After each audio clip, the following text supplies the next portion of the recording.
Hola, hola.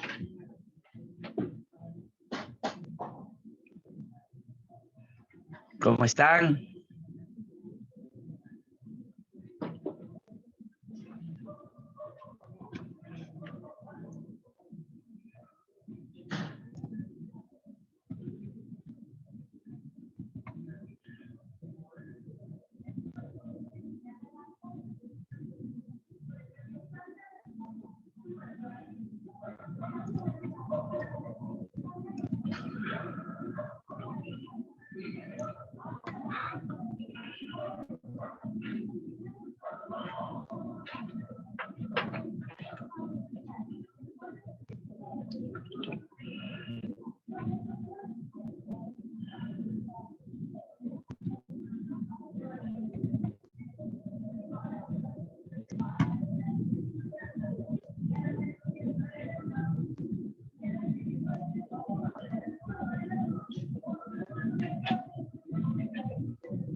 Vamos a tener hoy día la clase de comprensión lectora.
¿Me escuchan? ¿Me escuchan?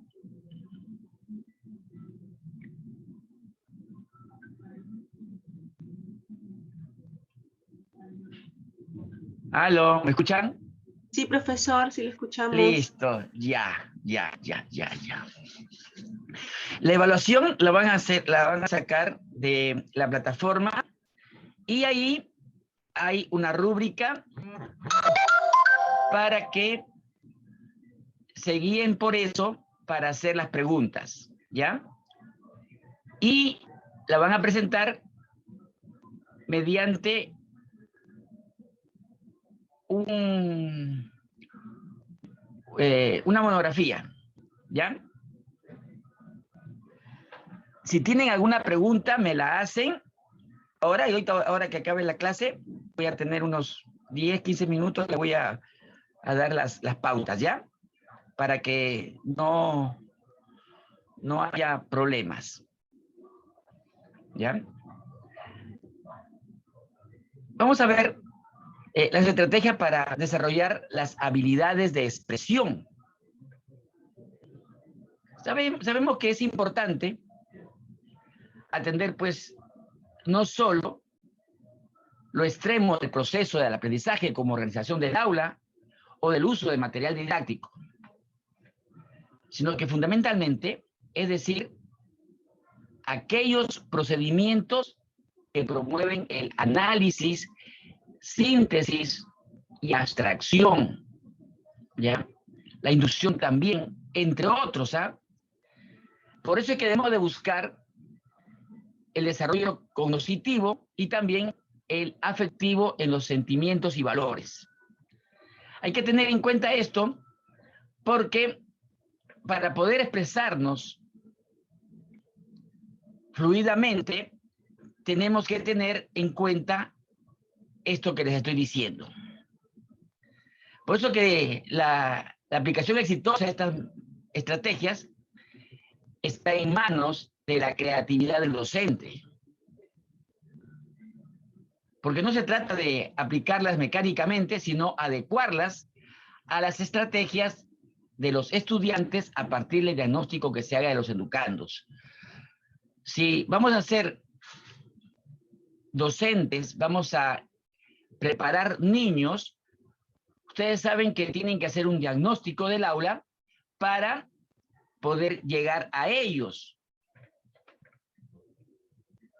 Y así van a poder hacer bien sus materiales, ¿ya?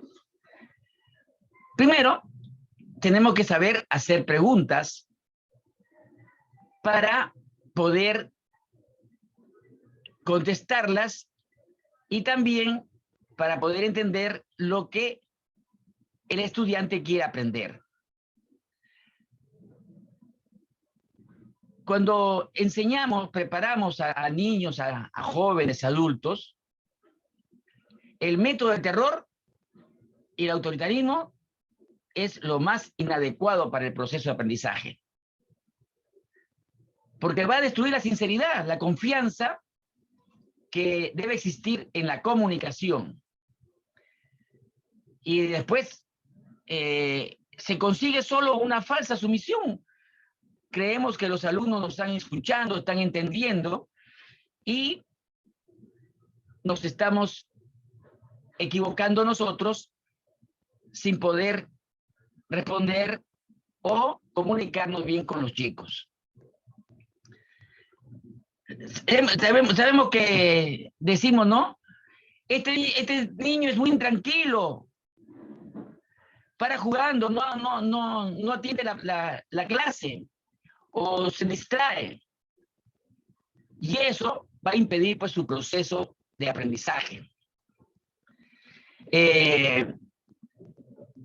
Y en esta argumentación no se toma el mensaje del niño. Nosotros sabemos que un niño tiene experiencias, ¿no? Pero no las tiene las experiencias del adulto. Ni tampoco la facultad verbal que él desarrolla, ¿no? Algún niño tiene, pues, limitaciones en su lenguaje, pero a través de sus actividades y comportamientos envían mensajes, van a transmitir mensajes que nosotros tenemos que adecuarlos y poder responder a lo que ellos nos pregunten.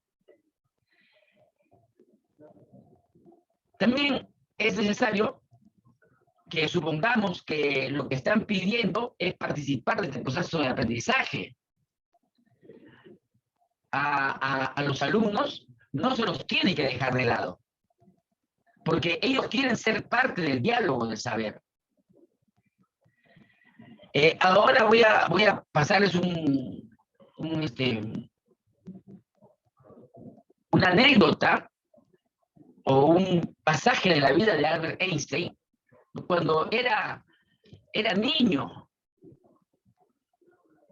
Cuando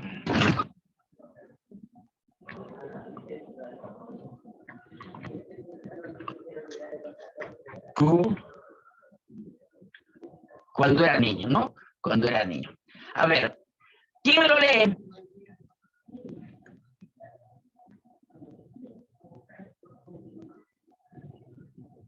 A ver, Noelia.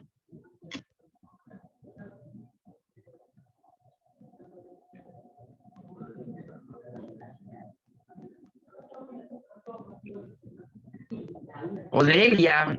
¿Me escucha? ¿Ya? ¿Sí? El niño Einstein preguntó. Albert Einstein estudió en una escuela donde lo obligaban a memorizar los textos sin ningún tipo de reflexión y por lo tanto no le permitían dialogar en clase con sus compañeros ni mucho menos hacer preguntas al maestro. Mientras en su hogar abrumaba a sus padres con sus inquisiciones. ¿Qué es? ¿Por qué? Él necesitaba conocer las causas de las cosas que veía. En la escuela molestaba a los profesores con sus constantes preguntas, quienes se llenaban de cólera y decían, esto no está en los textos. Cierto día, un profesor, cansado de lo inoportuno de la curiosidad del niño Einstein, le dijo en voz alta, prefiero no tenerlo en clase porque interrumpe el aprendizaje de los demás. Usted no me deja hacer la clase. El niño Einstein le respondió, yo no tengo la culpa de que mis padres me manden a esta escuela, señor. Si por mí fuera, no vendría a perder el tiempo, porque nunca responden lo que quiero saber. El profesor lo arrojó abruptamente del aula. Fue un ingeniero quien había despertado en él su curiosidad por las matemáticas, fortaleciéndola con sus salidas que realizaba a campo. En el campo, ya. A ver, ¿qué me dicen de lo que acabamos de leer o la que acaba de leer la compañera?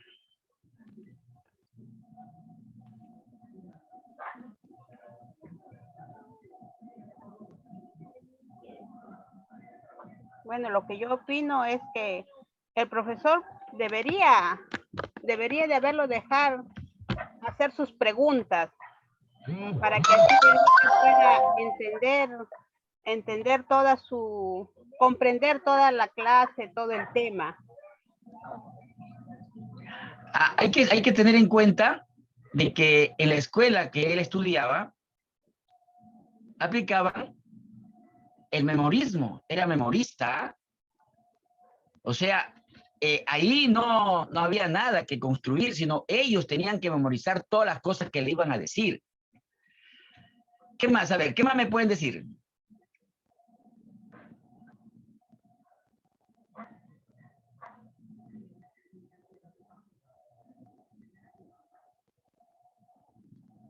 A ver, Sheila.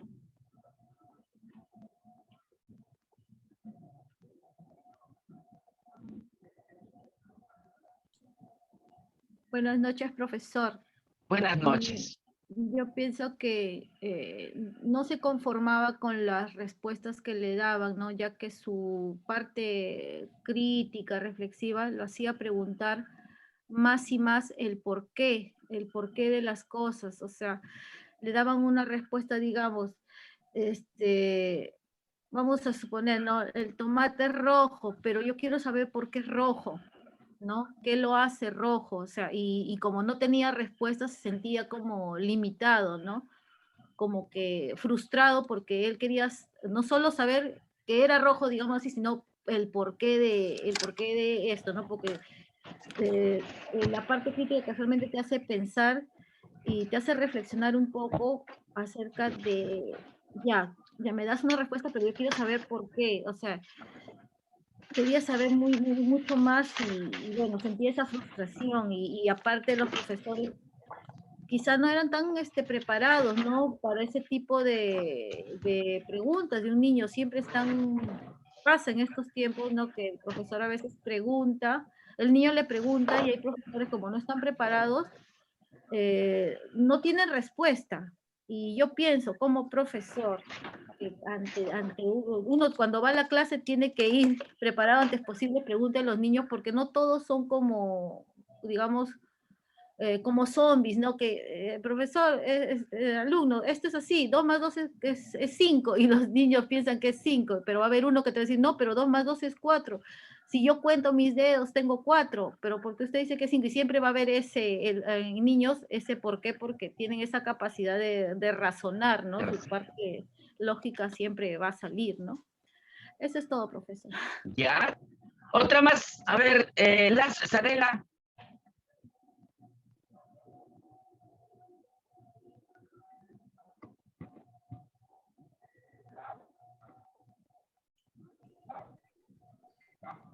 Profesor, buenas noches, ¿me escucha? Sí, buenas noches. Aló, profe, buenas noches. Buenas noches. Disculpe, el niño era, como dicen, era un niño muy inteligente que quería saber el porqué de las cosas, pero quería saber detallado, ¿no? Como dice mi compañera, no se conformaba con lo que le den una sola respuesta, él buscaba más allá de lo que él quería, ¿no?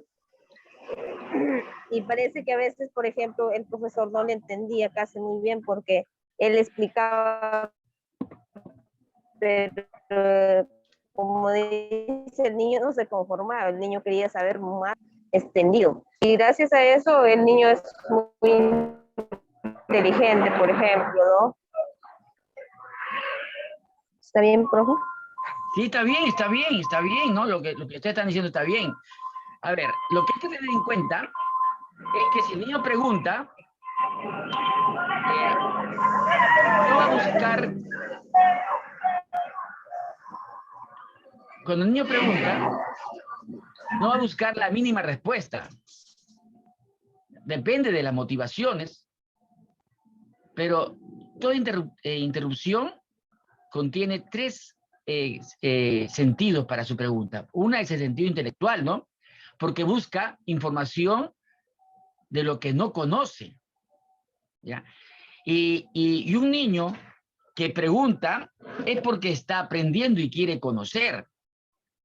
Ahora, el componente emocional, porque establece un diálogo entre él y su ambiente. Y en esto ocupa un lugar importante las personas, el profesor, los padres, los compañeros, que va a establecer una comunicación con ellos para que se sienta parte, integrante de este grupo de estudiantes, ¿no? Y la exploración de las relaciones interpersonales, porque conoce a las personas que lo rodean. Va a empezar a conocer las preguntas, ¿no? O sea, hacer preguntas es importante a cualquier edad, no solamente los niños, ¿ah? Sino a cualquier edad.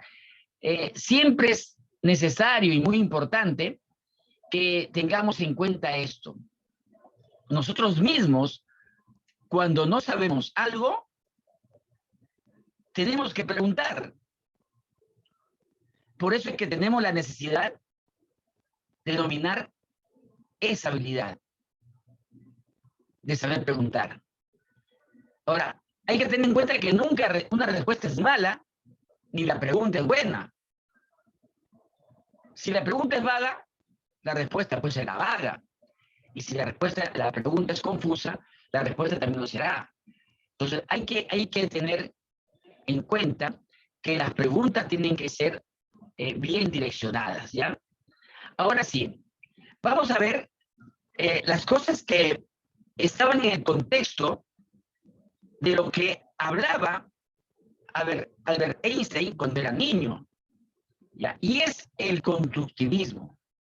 Nosotros sabemos que el constructivismo es una corriente basada en la teoría del conocimiento constructivista, ¿ya? Que postula la necesidad de entregar al estudiante las herramientas necesarias, ¿no? O sea, para generar andamiajes que le permitan construir sus propios conocimientos y resolver una situación problemática. Lo que implica que esas ideas puedan verse modificadas y sigan aprendiendo. ¿Cómo lo entienden esto del constructivismo?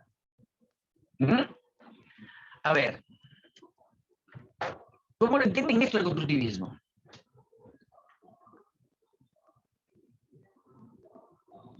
Porque esta es una corriente pedagógica que está en boga en todas partes y que tenemos que darle a los alumnos las herramientas para poder construir sus conocimientos. A ver.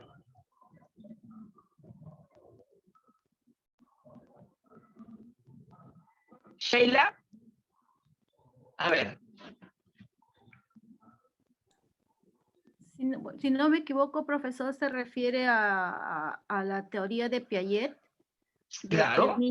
El niño construye su propio aprendizaje. Eso es lo que, digamos, lo central, ¿no? Si no me equivoco, ¿no? Y con lo que usted decía, ¿no? El niño aprende a través de las experiencias, ¿no? Caso diferente vendría a ser no diferente, sino Vygotsky, ¿no? Que dice que es de la experiencia, pero también socializar, ¿no? Ese claro. es el caso de Vygotsky, ¿no? Bueno, hay varias teorías de aprendizaje, ¿no? En el caso, por ejemplo, de Skinner, ¿no? Que habla de los estímulos reforzantes, estímulos operantes, una cosa así, en el cual al niño hay que darle las recompensas, ¿no? Digamos que ante su esfuerzo, ¿no? Y bueno, es lo que más o menos tengo idea, ¿no? De Piaget, más que todo vendría a ser lo del constructivismo. A ver, el constructivismo, cuando uno le da, por ejemplo, a un niño una clase y le dice, este es un gato, ¿no? Le muestra un gato y le dice araña y tiene pelos, ¿no? Y el niño se va a hacer ideas con el gato porque no lo está viendo, ¿no? Y entonces, en ese caso, tenemos que hacer como hace un constructor. Por eso se llama constructivismo. Que primero tenemos que poner los cimientos, las bases, para poder construir, levantar el edificio. El edificio lo tienen que levantar ellos. Ellos tienen que levantar el edificio. Nosotros tenemos que darle el plano y ir construyendo las bases, porque sin esas bases, él no puede construir una cosa más, ¿no? Entonces, esta corriente pedagógica es muy buena para que ellos vayan desarrollando sus habilidades y de esta manera van a construir sus mismos aprendizajes. Vamos a ver lo que viene a continuación. El constructivismo, dice, ha logrado alcanzar un importante consenso cada vez más emergente en la comunidad académica, ¿no? Particularmente la pedagógica. Desde la revolución cognitiva de los años 60, ante la necesidad de comprender los procesos internos de aprendizaje. Imagínate que en los años 60, 70, todo giraba en torno a la revolución cognitiva, la revolución de los conocimientos. Si bien es cierto que en un mundo tan cambiante, parece complicado plantear retos. Lo que es importante es volver a pensar y comprometernos con metas más establecidas hacia una educación que sea liberadora, ¿ya? Y una educación liberadora tiene que ir de la mano de una comprensión lectora. Nosotros sabemos que el grado de comprensión lectora de los chicos en el Perú es mínima. Y hasta podría decirte que no existe una comprensión lectora todavía. Esa capacidad de síntesis, ellos no la tienen. Y es muy difícil hacerles comprender que para esto tienen que poner a prueba todas sus habilidades para poder hacer de su educación, de su instrucción, una cosa bien hecha, bien llevada. Por eso que el constructivismo es una corriente pedagógica basada en la teoría del conocimiento constructivista. ¿Ya? Vamos a ver el constructivismo y el papel activo del sujeto, o sea, del estudiante. ¿Ya? Porque no solamente consideramos el papel de construcción personal, es decir, mecánicamente.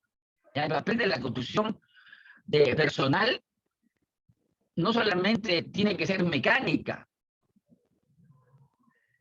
Y desconocemos la mediación cultural de los procesos psíquicos superiores, donde puede limitarse un aporte de constructivismo, pues uno no construye su cultura si no se integra a ella.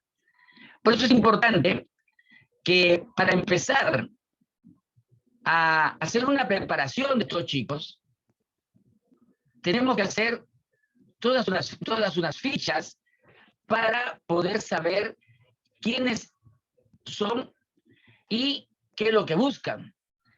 Cuando empiezan una clase, los profesores, los maestros, comienzan haciendo una pregunta para que sepan los conocimientos previos que tienen, ¿no? Van a construir ellos mismos el aprendizaje que le van a dar a los chicos. Ahora, es inimaginable la construcción de un conocimiento de forma individual. que no esté de la mano con la cultura del medio en que el ser humano vive. Tenemos que insertarlo a la comunidad, al medio en que vivimos todos, ¿ya? Porque la cultura es el soporte de la representación mental. Dígame, ¿qué entienden por cultura? ¿Qué entienden por cultura? Porque hablamos de cultura y se habla cultura de todas las formas que nos confunden los términos. A ver, ¿qué entienden por cultura? A ver, Nalia.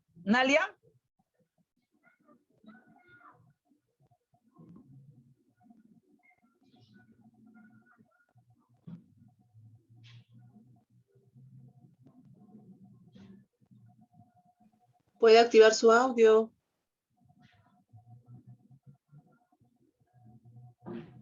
Profesor, otra alumna, parece que no puede activar su Ya. audio. Sarela, que también levantó la mano.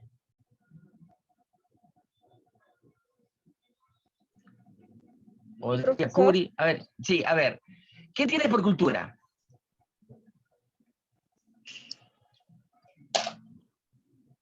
La cultura es un respeto que se hace, por ejemplo, a diferentes costumbres o tradiciones que tiene cada región o cada país, ¿no? ¿Ya? ¿Ya? ¿Otra? ¿Delia?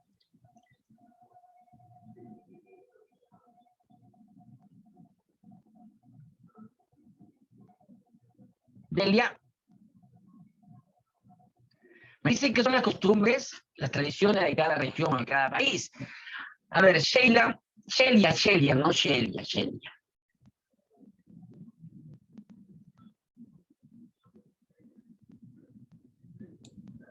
Bueno, yo pienso que es como decir la idiosincrasia de cada lugar, decir cómo piensan, cómo viven esas las personas, cómo piensan, ¿no? Como dijo la compañera anterior, también va acompañado de las costumbres, ¿no? Ya. Uh-huh. Ya está bien. El lugar, ¿no? Sí. A ver, Danieli. O Lupe Liliana, cualquiera de los dos.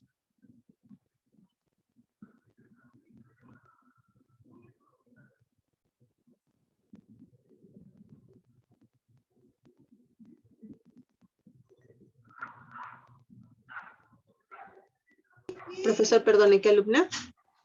Lupe Liliana o Danieli, que son las que se han levantado. Profesor, buenas noches. Buenas noches.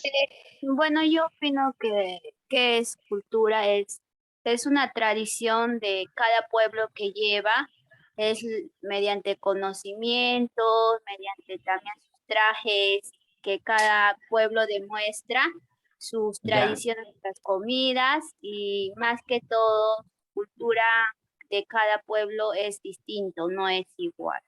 Claro. A ver, la última ya. A ver, Gladys Lazo.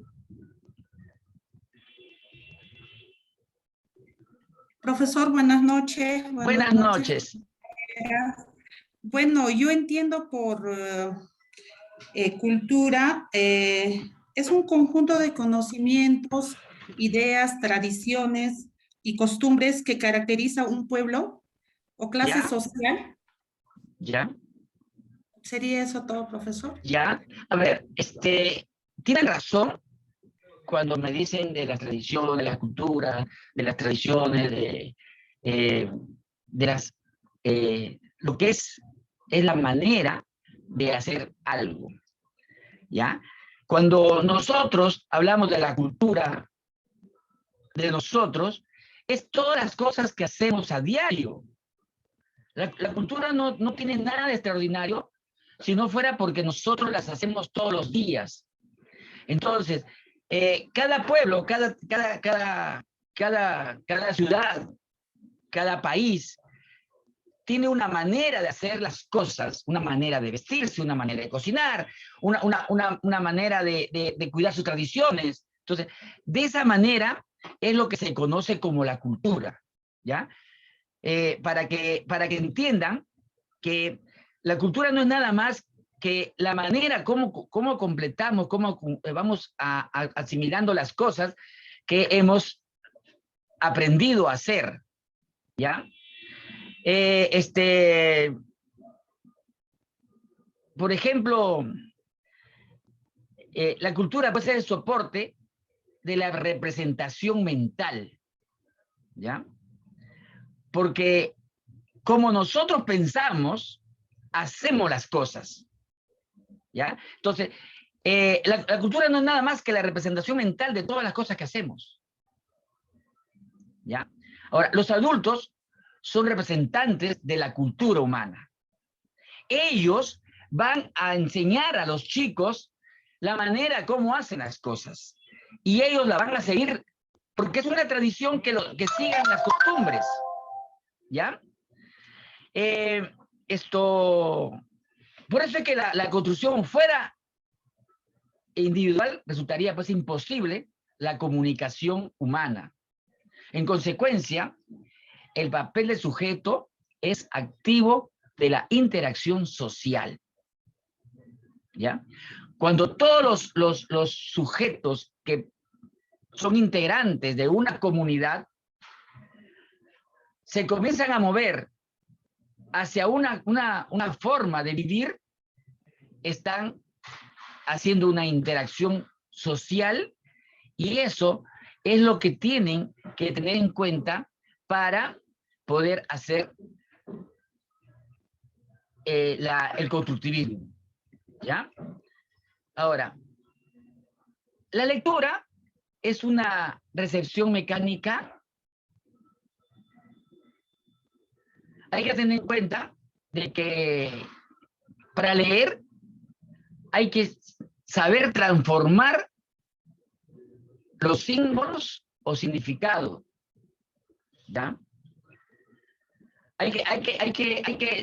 Desde que somos chicos, nos comienzan a decir A, E, I, O, U, no, las vocales, y comienzan con la ma, la ma, me, mi, mo, mu. Cada palabra va transformando esos símbolos o significados, ya que van a intervenir y hacen esto una conceptualización del individuo, donde juegan elementos o factores que tiene cada persona.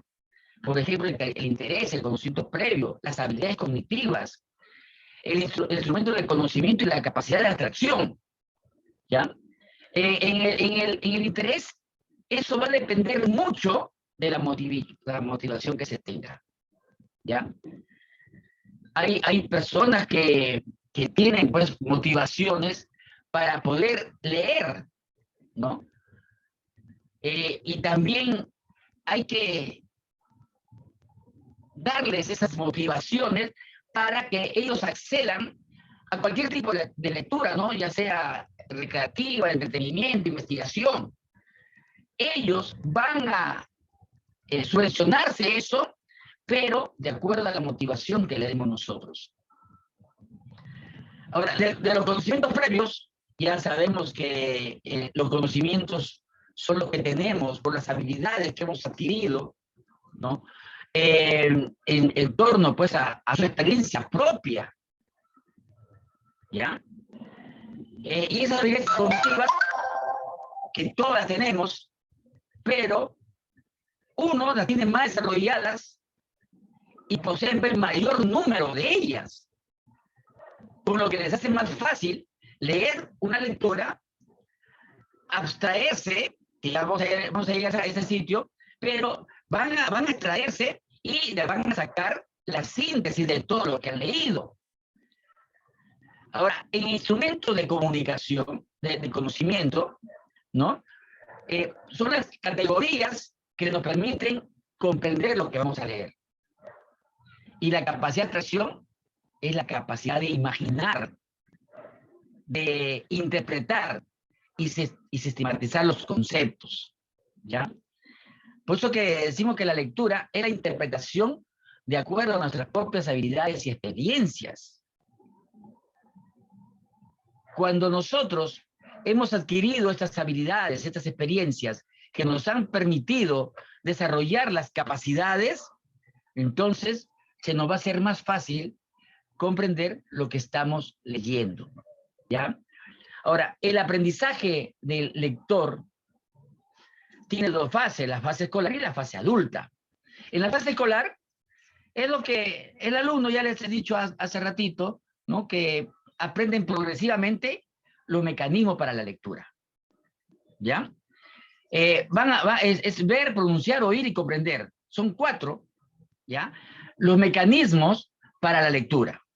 En el ver van a conocer las diferencias de los signos y símbolos, ejercitándolos con figuras, escenas, van a hacer sketches, sociodramas, qué sé yo.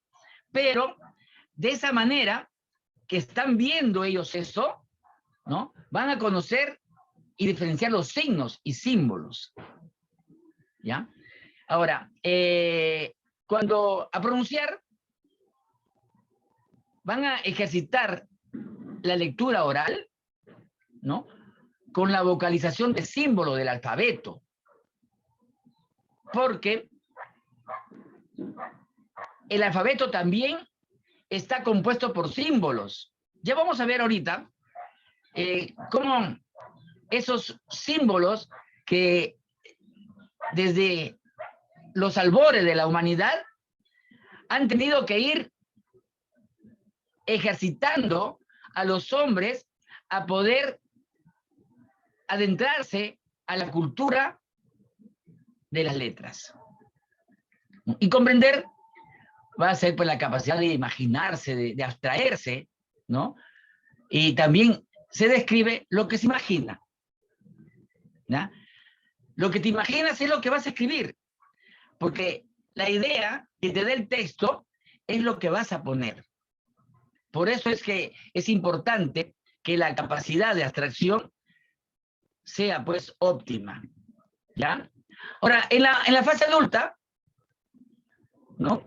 Y hemos visto que si el niño trabaja todos los mecanismos anteriores en la etapa escolar, llevará pues a la fase adulta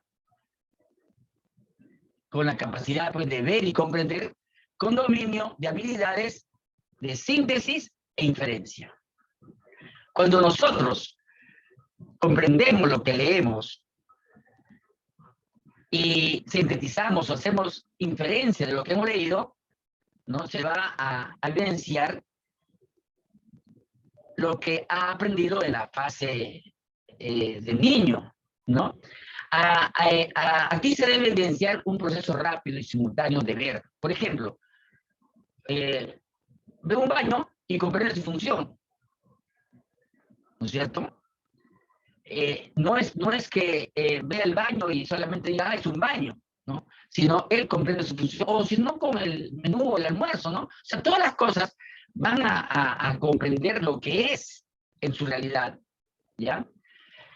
Si no se ha llegado a los mecanismos en la fase escolar, esto se va a volver más dificultoso en su fase adulta,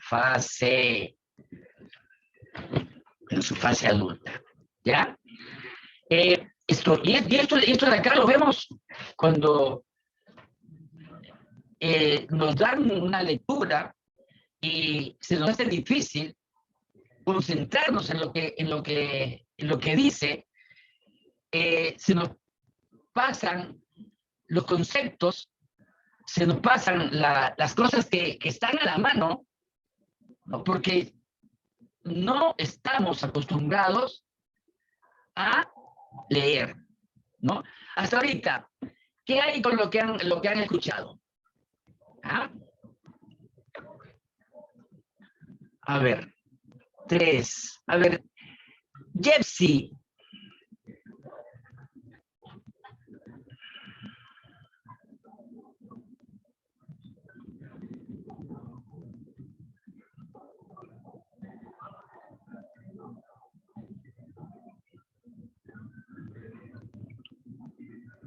¿No? Jepsi, ¿no? No, profesor, no ha activado su audio. Ya. Entonces, Sheila. A ver. Yo quería hacer una acotación, profesor, con respecto a Sí. las inferencias, ¿no? Tiene usted mucha razón en este sentido porque hoy en día los niños, digamos niños de 11, 12 años, ¿no? Ya, yo que, bueno, hago lectura con ellos, no están acostumbrados a inferir, entienden solamente lo literal, ¿no? Pregunta, pregunta y encuentran el texto ahí exactamente digamos lo explícito, ¿no? En el texto, ¿no? La respuesta. Pero cuando a veces les das digamos, un texto inferencial, un poco que se pierden, ¿no? Entonces uno tiene que estar acompañando la lectura así, siempre, ser constante, hasta que el niño ya se dé cuenta que tiene que deducir, como usted decía hace un rato, el baño, dice un cartel de baño, pero no necesariamente tenemos que poner el baño sirve pues para hacer las necesidades, lavarse las manos, no, ya se sobreentiende que el baño, cuál es la función del baño, ¿no? Igual pasa en las lecturas, ¿no? Y bueno, esto con respecto a las inferencias, pues no quiero irme a lo que seguramente usted va a explicar más adelante, pero ese es el gran problema ahorita, la falta de comprensión en ese sentido inferencial, en lo implícito, perdón, ¿no? Hay bastante problema ahorita, yo lo veo, no sé si es porque no hay un ejercicio cerebral, no sé, con los niños de ahora, en el cual sea constante, lean y lean hasta como práctica y que al final pues ya los niños entiendan, lo comprendan como debe ser. No hay eso hoy en día. Entonces tenemos muchos chiquitos, muchos jóvenes más que todo, que no comprenden lecturas, digamos, inferenciales, ¿no? Tenemos eso ahora, y lo digo porque, bueno, yo trabajo con ese tipo de lecturas pequeñas, inclusive, desde las pequeñas hasta las digamos, criteriales, pero tengo que estar ahí, constante con ellos para que puedan comprender, ¿no? Es un poquito difícil en estos días, profesor. Eso nomás quería contar. Gracias. Ya, gracias. A ver, Mary López.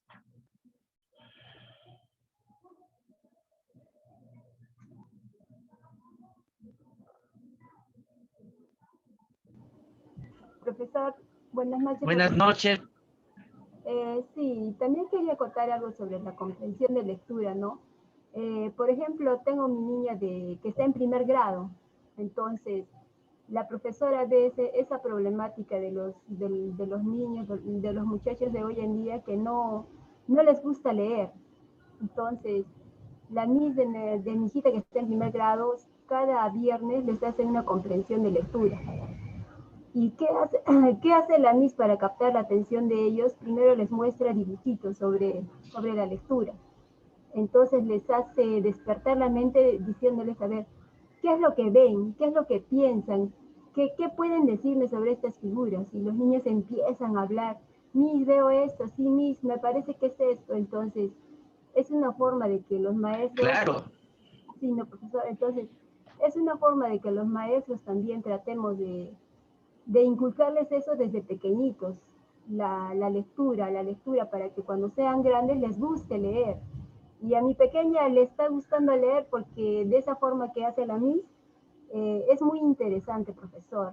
Bueno, eso quería acotar sobre la Ya. lectura. Listo. A ver, Esther Curti.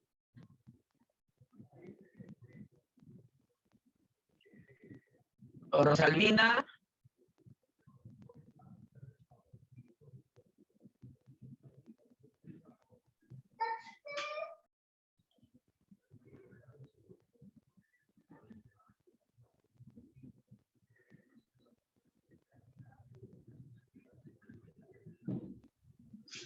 Profesor, buenas noches. Buenas noches, Esther, buenas noches. ¿Me escucha ahora sí? Sí, no se te prendo escucha. mi cámara porque el internet es pésimo acá en Loreto, sobre todo en Requena. Ya. Ya.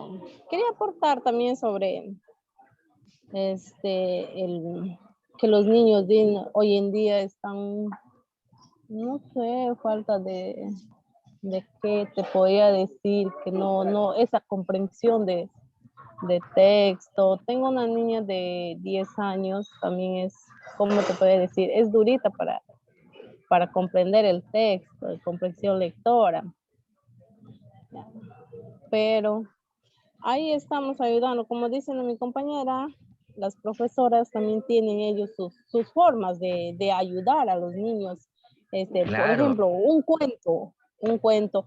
Ahí entonces los niños se esmeran mirando los dibujos, ¿sí?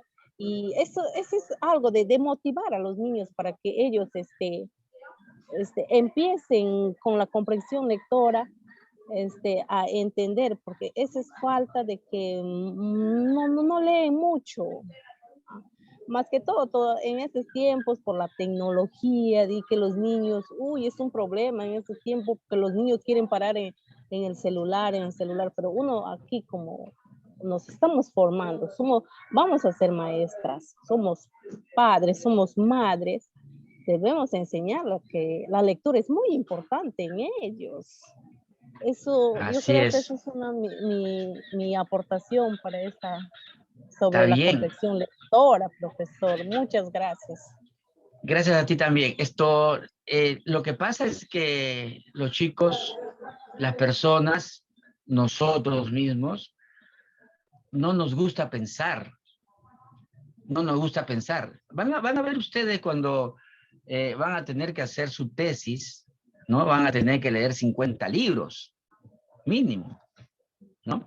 Y de ahí van a sacar una abstracción de todos ellos para sacar sus propias conclusiones, ¿no? Entonces, eso es una cosa que nos lleva a pensar, pues, de que cuando, por ejemplo, hacen las pruebas de PISA, por ejemplo, ¿no? Y el Perú siempre está en los últimos lugares.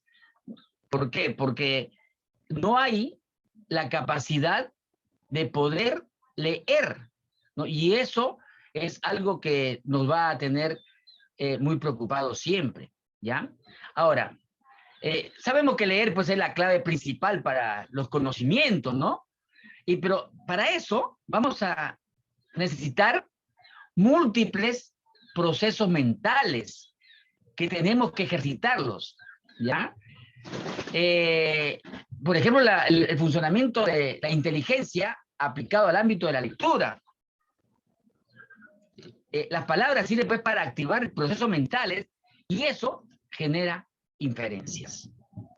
Porque al poner en práctica el proceso mental de nosotros para poder entender lo que dice, tenemos que activar estos procesos mentales, ¿no? Ahora, J. Stanford dice, el significado es construido mientras leemos, no después, ¿ah? El significado es construido mientras leemos. También es reconstruido, ya que debemos acomodar la nueva información. Y es lo que estoy diciendo. Cuando ustedes hagan su tesis, tienen que ir, a medida que están leyendo, van a construir lo que dice, pero también van a tener que reconstruir y haciendo otros conceptos, otras alternativas con esa que ya está dada, porque tienen que sacar unas cosas nuevas, ¿no? Entonces, al leer, ingresa, pues, a nuestra cultura cognitiva conceptos y conocimientos, los cuales mejoran nuestra capacidad interpretativa. Y eso tenemos, pues, que estarlo haciendo desde chiquitos, porque después ya se hace muy difícil, ¿ya? Acá les dejo unas diapositivas que son 6, ¿ya? 5, pero una es la que está indicando, ¿ya? Pero la actividad personalizada se pone en juego para ampliar los conocimientos y aprendizajes sucesivos, ¿ya? Cada conocimiento va a seguir a otro conocimiento, a otro conocimiento, a otro conocimiento. Miren, cuando en el siglo VI, antes de Cristo, miren, antes de Cristo, se hacían los primeros conceptos que sacaban los filósofos, ¿no? Comenzaron los filósofos en el siglo VI. Y por ahí Anaximandro pensaba de que, no, Tales, el padre de la filosofía es Tales de Mileto. Tales decía de que la esencia del ser humano es el agua. Esto porque había visto, había estado en Egipto y había visto que al bajar el nivel del agua del río Nilo, había quedado en las orillas del río pequeñas plantitas y que eso comenzaron a crecer. Entonces ahí veía de que eso era la esencia de la naturaleza, el ser humano. Luego que veía un estanque, ahí crecían larvas, eso es la vida. Veía que regaban las plantas para que crezcan, entonces él estaba seguro de que la esencia de la vida era el agua. Pero después vino Anaximandro y dice, no, no es el agua. Es el agua, es la tierra, es el aire, ¿no? Y los cuatro elementos. Entonces, cada uno de ellos comenzó a seguir progresando en los conocimientos, ¿ya? Sócrates dice que la esencia del ser humano es la cosa, ¿no? Y le puso la cosa. Después, con los años, ¿no? Con los siglos, sacaron el ADN. Entonces, cada filósofo comienza a crecer en sus conocimientos. Igualito pasa con nosotros. Si nosotros vamos a tener conocimientos, ¿no? Tienen que ser poco a poco, ¿ya? La recepción de todo tipo de textos pone pues en actividad una serie de estrategias de codificación, ¿ya? Apoyando los conocimientos lingüísticos previos que generan pues nuevos dominios y reconocimientos, ¿ya? Ahora, la actividad de la lectura cognoscitiva es apoyada en habilidades menores. Porque esas habilidades menores cada vez van a subir de tono y van a ir más y más y más, ¿ya? Acá tiene la lectura en voz alta, círculo de lectores en el aula, la lectura de 10 libros en casa, lectores invitados al salón de clase, índice del lector del grupo. O sea, cada uno de ellos es una estrategia para ir aumentando en conocimientos, ¿ya? Ahora, ¿cómo es un buen lector? Un buen lector va a leer en silencio. Si es necesario, también lo hace en voz alta, ¿no? Si es necesario. Pero tiene que leer y decir las palabras completas, porque hay personas que hacen y así no se lee, ¿no? Entonces, no cae en disfunciones, lo que estoy diciendo, o subvocalizaciones, ni de regresiones innecesarias. Cada uno va a leer en silencio o en voz alta si quiere hacerlo, pero leyendo bien las palabras. De esa manera va a leer eficientemente, ¿ya? Ahora, precisa unidades superiores de texto, la frase, las palabras, las proposiciones, ¿ya? Los conceptos. Entonces, de esa manera va a ir escalando poco a poco para poder captar lo que quiere leer, ¿ya? Ahora, no lee siempre de la misma forma. Se adapta a cada situación. Hay veces que puede leer sentado, puede leer en el escritorio, puede leer en el carro, ¿no? Donde sea, pero siempre va a buscar una nueva forma de leer. Ahora, dice, leer es realizar operaciones intelectuales que conviertan las palabras en conceptos, las frases en proposiciones y los párrafos en lectura semántica, ¿no?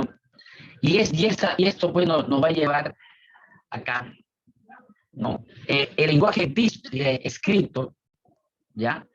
Donde el texto está formado por párrafos y el párrafo formado por oraciones. Y eso se va a convertir en pensamiento, ¿ya? En la estructura semántica, por ejemplo, que tiene ideas central y secundaria, ¿no? O a tener la idea principal y las ideas secundarias, ¿ya? Esas dos son las que tiene que tener en cuenta para leer. Ahora, las oraciones formadas por un conjunto de palabras, ¿no? Se convierten en proposición al extraer el pensamiento que está en la oración. Ahora, las palabras son formadas por grafemas, ¿no? Los conceptos a definir, a entender el significado. Ustedes saben de que semántica es, pues, el estudio del significado de las palabras. Entonces, eso de ahí lo tienen que ir teniendo en claro para poder hacer su lectura. Ahora, en la relación física entre factor y las grafías, palabras, oraciones, párrafos, textos, ¿no? Se convierten en pensamiento. La mente en conceptos, proposiciones, estructuras semánticas que permiten comprender el texto. Entonces, de esa manera nos vamos a poder entender lo que estamos leyendo y van a ver cómo se van a volver unos capazotes. Vamos a ver cómo ha ido el desarrollo del lenguaje, ¿no? Vygotsky dice, el factor determinante del paso de la conducta animal a la actividad consciente del hombre es la adaptación del lenguaje. Y eso es verdad, ¿ya? O como dicen los hermanos Zuviría, ¿no? Es el primer gran invento del hombre, fue el lenguaje. Porque si no hubiera habido lenguaje, nada de lo que hay ahora existiría, ¿no? Eso les permitió, pues, pasar de la experiencia sensorial a la capacidad de pensar, ¿ya? De transitar de la experiencia concreta y fisiológica a la abstracción del mundo en su mente, ya que el lenguaje permite representarlo en su lenguaje. Si los hombres no hubieran tenido la capacidad de abstraerse, ténganlo por seguro de que no hubieran conseguido el lenguaje. En los primeros años, los primeros milenios, ¿no?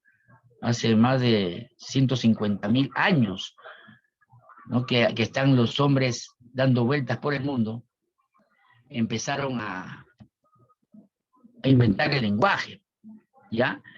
Y esto de acá les permitió a ellos organizar, pues, las cosas en grupos o clases de cosas similares, ¿ya? Inmediatamente fueron asignados sonidos a dichos conceptos.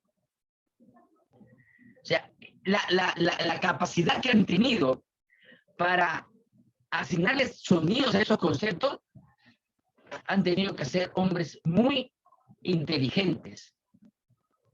Porque si no, si se hubieran quedado como simios, ¿no? En esa etapa del el hombre Australopithecus, se hubiera quedado, pues, en decir sillidos y nada más. Pero era hombre, pues entonces tenía la capacidad de pensar, ¿no? Entonces, esto de aquí, esto le permitió, pues, organizar las primeras palabras, ¿ya? Entonces, pudieron intercambiar pensamientos entre seres humanos gracias a estos códigos lingüísticos que ellos hacían. Entonces, de esta manera, los hombres ya se podían comunicar entre ellos mismos.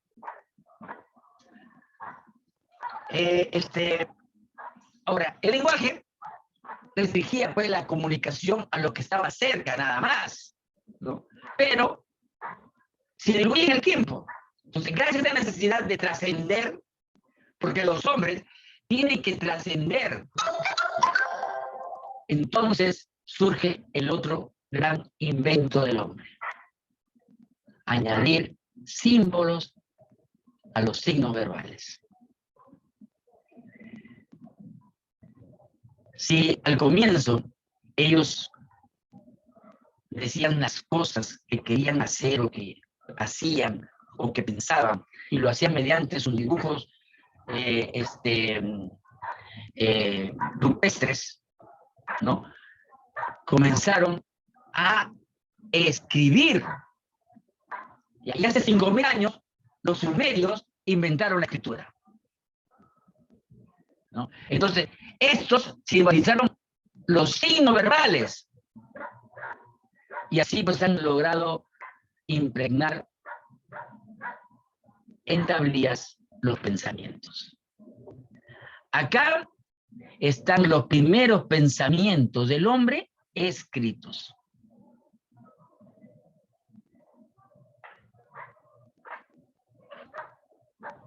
Antes de que inventaran la escritura, ¿cómo se llamaba?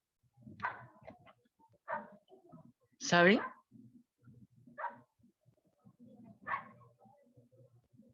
¿Alguien que me diga? A ver, Sheila.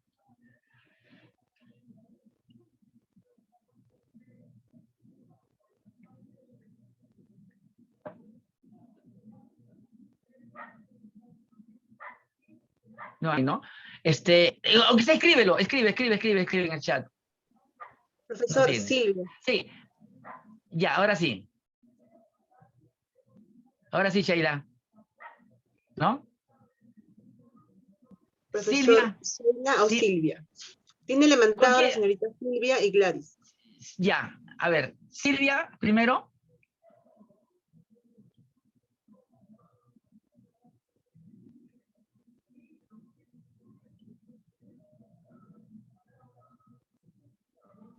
Silvia, por favor, reactiva tu audio.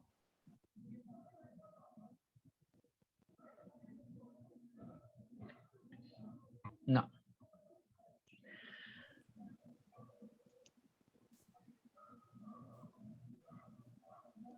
Jeroglíficos, profesor. ¿Aló, profesor? ¿Me escucha? Disculpe. Sí, te escucho. Ay, tuve un problema con el audio. Buenas noches, profesor. Buenas noches. A ver, ¿cómo se llamaba antes de que inventaran la escritura? ¿Aló? ¿Sí? La escucho.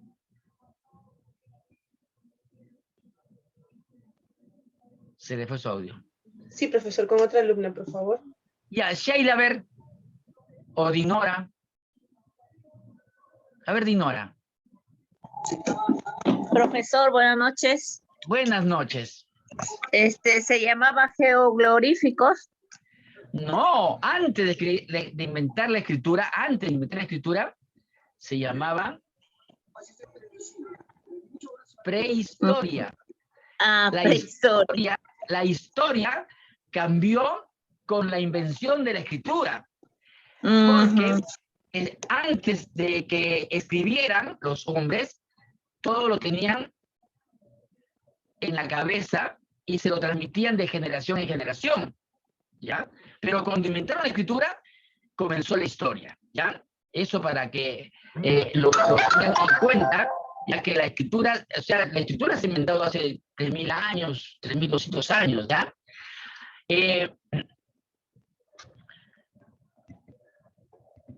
Ahora, la cultura sumeria fijó los pensamientos en la tablilla, ¿ya? Para representar, pues, un sonido, ¿ya? Es un signo gráfico para cada sonido, ¿ya? Representaban, pues, el sonido mediante el cual realmente expresaban su idea, ¿ya? Entonces, se superaron así los ideogramas que fueron, sin duda, un avance en el tiempo. Esos fueron los jeroglíficos que hicieron los egipcios. pero ellos también escribían a su manera, habían jeroglíficos, ¿no es cierto? Entonces, el hecho nomás de que pusieran estas cosas, estos dibujos, para representar ideas, ya estaban haciendo algo de escritura.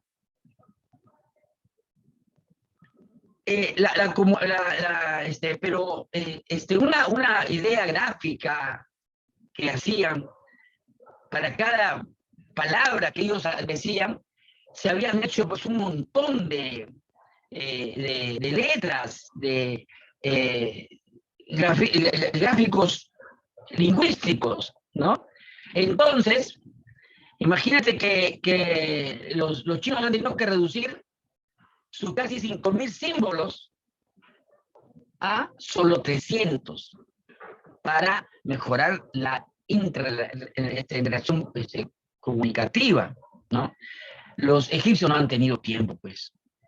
Pero a medida de que iba pasando el tiempo, ¿no? Ya los hombres habrían hecho, pues, que cada gráfico que decían se veía reflejado en las tablillas, ¿ya? Y ahora sí, entonces la lectoescritura, ¿no? Con símbolos, los símbolos orales, inventa la escritura en un signo gráfico por cada sonido, ¿ya? Representado por ideograma cada palabra, representa un gráfico o signo impregnado de una idea que tiene. Surge la palabra oral, que permitió el intercambio del pensamiento. Añadió símbolo oral a cada sonido, la diferencia del sonido de cada grupo de cosas, ¿ya? Asignó sonidos o grupos y da un sonido a cada cosa que conoce. Organiza cosas en grupos similares y agrupa las cosas por lo común que tengan. Por eso sale el lenguaje, ¿no? Es la abstracción del mundo en su pensamiento. Y esto pues es una experiencia sensorial, ¿no? La relación física del hombre con la naturaleza a través de los sentidos. De esta manera, vamos nosotros a poder comunicarnos con todas las personas que hay en nuestro alrededor, ¿no? En nuestro entorno, para que las ideas se perpetúen a través del tiempo.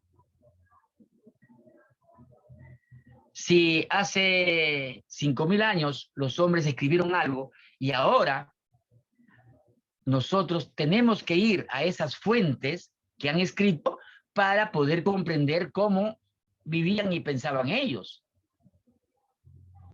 Porque antes que ellos no se puede decir o saber cómo pensaban, solamente por las cosas que han hecho, ¿no? Y por algunas tradiciones. ¿Saben qué es lo que había antes del siglo VI, antes de Cristo, antes de que aparecieran los filósofos? ¿Saben? No. Todo era explicado por mitos, por leyendas, por cuentos, ¿ya? Ellos hacían mitos de las cosas. Por ejemplo, veían que llovía, luego caían relámpagos, truenos, ¿no? Y entonces los hombres de ese tiempo comenzaron a pensar, es Thor el que está caminando por ahí, está con su masa tirando ahí a las nubes y está chocando con las nubes y está reventando. Ellos lo explicaban así, ¿no? Ellos lo explicaban así. Todas las cosas que pasaban, le explicaron así. Y entonces, cuando apareció la filosofía en Grecia, recién apareció el intelecto de los hombres al explicar las cosas tal y como eran. Por eso que la filosofía es la madre de todas las ciencias, ¿no? Y la filosofía como ciencia ¿saben qué es ciencia? Sí se sabe, ¿no? ¿En qué se basa? A ver, alguien que me diga, ¿en qué se basa la ciencia?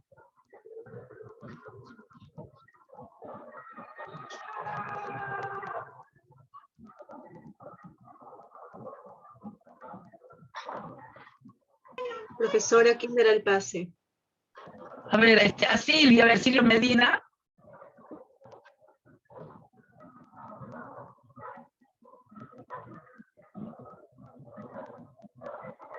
¿No habla? No, profesor. Otra alumna, por favor. Iris, ¿puede hablar?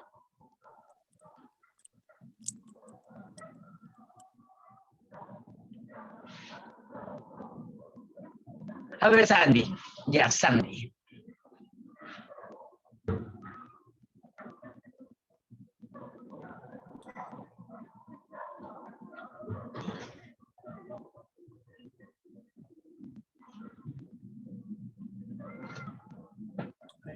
Ya.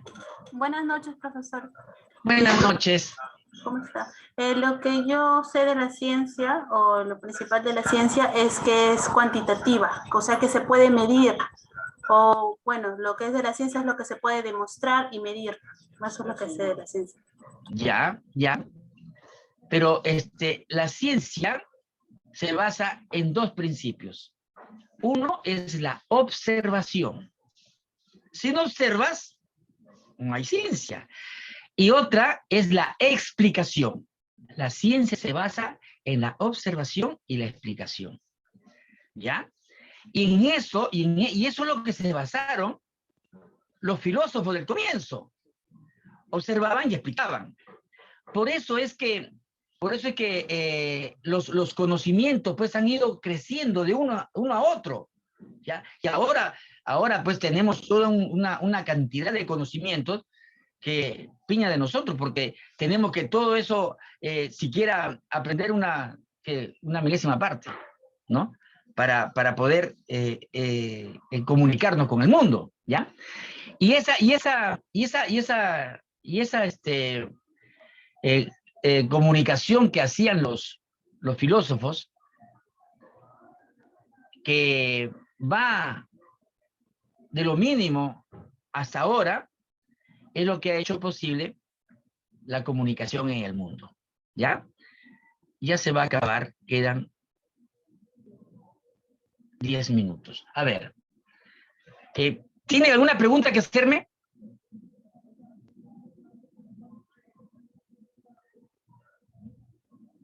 A ver, Elizabeth.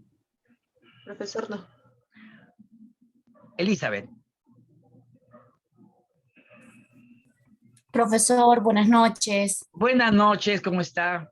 Profesor, la pregunta o la duda que yo tengo es, usted dejó que es un trabajo que es que va a ser incluido, que es para el examen, ha dejado para realizar, que es una monografía.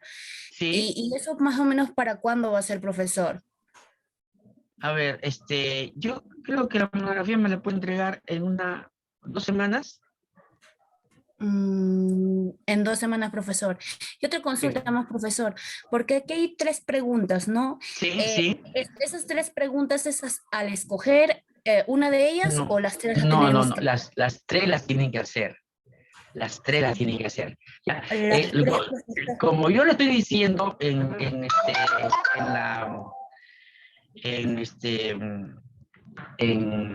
¿cómo se llama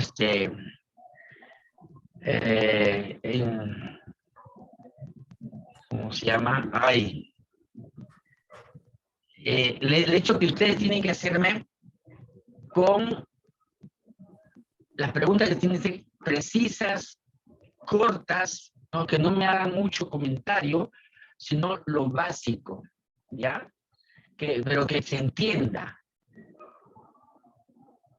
Ya, profesor, otra pregunta. Por ejemplo, en una monografía, en una monografía viene que es el resumen general, o sea... A ver, eso sí le voy a decir índice. ahorita, ¿ya? Le voy a decir ahorita, ¿ya? Sí, profesor, para poder entender, porque Sí, sí, eso es sí, igual que es en sí, una monografía. Por favor, sí. profesor. Ok, Ya, gracias. listo. A ver, en la monografía, primero, una hoja de respeto si les cabe poner, pero van a poner una carátula donde esté arriba el nombre del instituto, ¿no? Van a poner el nombre del trabajo, ustedes le van a poner el nombre, ¿ya? Luego viene su nombre, luego viene el nombre del profesor, el ciclo que están ustedes, primer ciclo, y el año 2021. ¿Ya? Eso es la carátula. Luego va a venir, quiero que me hagan una dedicatoria, ¿ya? Que va a ser escrita en la parte de abajo, en el lado derecho, ¿ya? En la parte de abajo, en el lado derecho, me ponen ahí su dedicatoria, ¿no? A su mamá, a su papá, a sus hijos, qué sé yo, ¿no? Luego, van a poner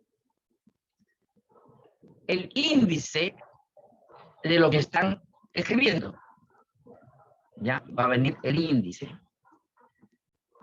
Luego, viene una introducción. Una introducción. En esa introducción, ustedes me ponen qué expectativas tienen con respecto a lo que van a escribir. Luego, viene el cuerpo de la monografía.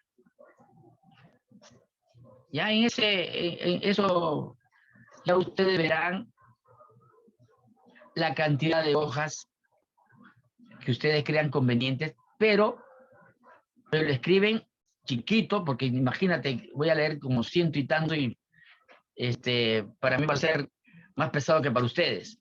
Pero, por eso digo que lo hagan chiquito. Después, van a escribir unas conclusiones. ¿A qué conclusiones han llegado con la monografía? Y después me hacen una bibliografía. ¿Ya? Una bibliografía. No, antes de la bibliografía me ponen anexos, mejor, anexos. ¿Ya? Donde van a poner sus fotos de las cosas que han encontrado, cuadros, ¿ya? Cuadros comparativos, esas cosas, ¿no? Y finalmente me hacen una bibliografía, ¿ya? Con lo que acaban su monografía. ¿Alguna pregunta? A ver, María Jessica.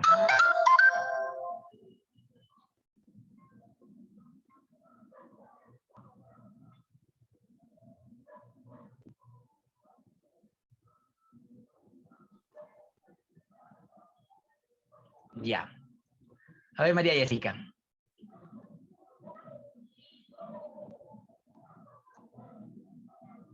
Profesor, disculpe, ya debemos de cerrar el Zoom.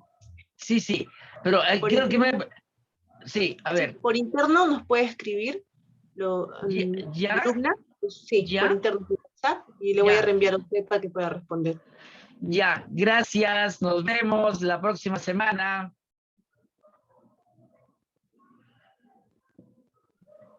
Por favor, chicas, dudas en particular, escriben por interno para reenviar al docente.